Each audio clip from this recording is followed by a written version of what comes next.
Let's start with an online shopping application. What is the challenge that an online shopping application faces?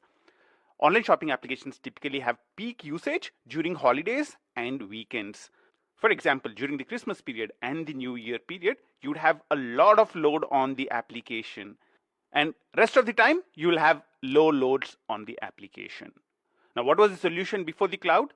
The solution before the cloud was to do peak load provisioning. What is peak load provisioning? It is to buy infrastructure or procure infrastructure for the peak load. So if this is the peak load you expect, you'd buy infrastructure to support that kind of a load. Now think about this. What would that infrastructure be doing in periods of low load? It would just be sitting idle. Now let's consider another example. Take a startup.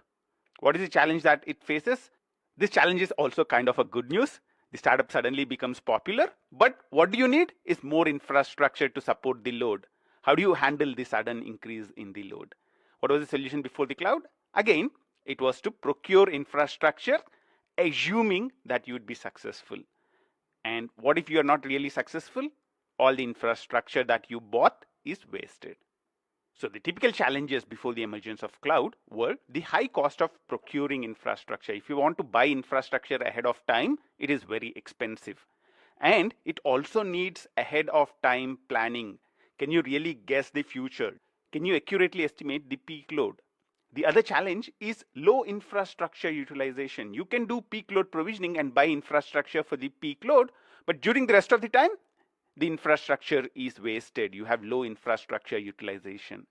And you need a dedicated infrastructure maintenance team to maintain this infrastructure. Think about a startup. Can they afford a dedicated infrastructure maintenance team? And because of these challenges, we started moving towards the cloud. Whenever we use the cloud, we are talking about a simple question. How about provisioning or renting resources when we want them and releasing them back to the cloud when you do not need them? This is also called on-demand resource provisioning. If you have high load on your application, if you have huge number of users using the application, you'll provision or you'll rent a lot of resources from the cloud. And once the load goes down, once the number of users on your application goes down, you'll release the resources back to the cloud. You can see that the number of resources you use increases with the number of users who are using the application. And that's why this is also called elasticity. Now, what are the advantages of this approach? You're trading capital expense for variable expense. Instead of investing money ahead of time, you are paying rent. You can benefit from the massive economies of scale. Each of the popular cloud providers have millions of servers, and therefore they can get the best deals from the hardware providers. And because the cloud space is very competitive, the cloud providers pass on that advantage to their customers. That's us. The other advantage is that you don't really need to guess capacity anymore.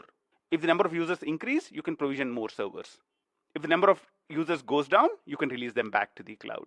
So you don't really need to guess capacity anymore. And you don't really need to spend any money running and maintaining your data centers. The other big advantage is that you can go global in minutes. Imagine a startup in India. They can easily deploy an application to multiple regions around the world with a click of a button. And that's what cloud enables. We have now looked at some of the important advantages of the cloud. Where does Google Cloud Platform fit in?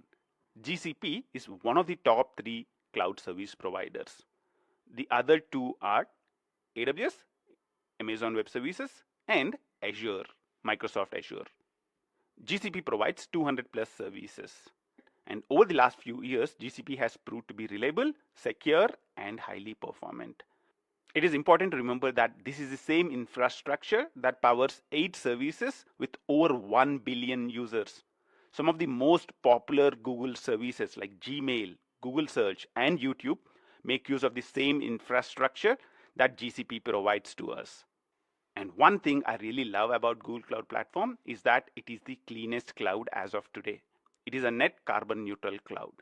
The electricity which is used to run the cloud is matched 100% with renewable energy. We will learn a lot more about the Google Cloud Platform or the GCP as we go further with the course.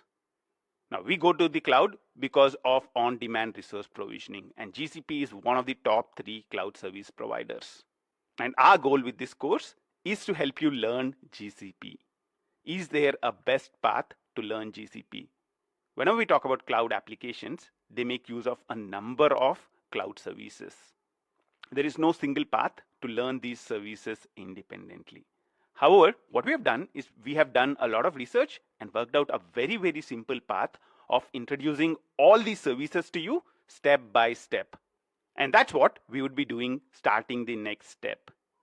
In the next step, let's get started with setting up our Google Cloud Platform account. I'm really excited to help you learn Google Cloud, and I'll see you in the next step.